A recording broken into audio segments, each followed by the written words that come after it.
Download the zip file.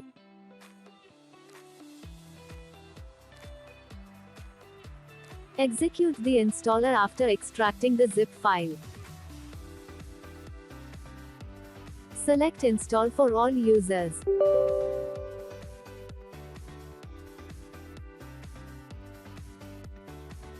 Click Next to proceed for the next step.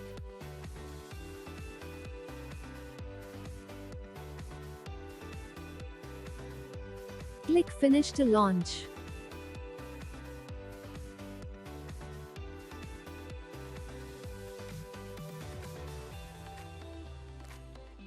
Enter your domain name and save.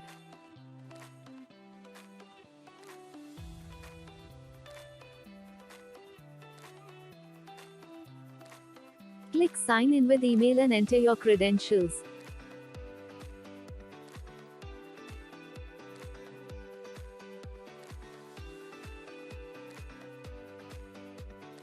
Click Sign in to start tracking.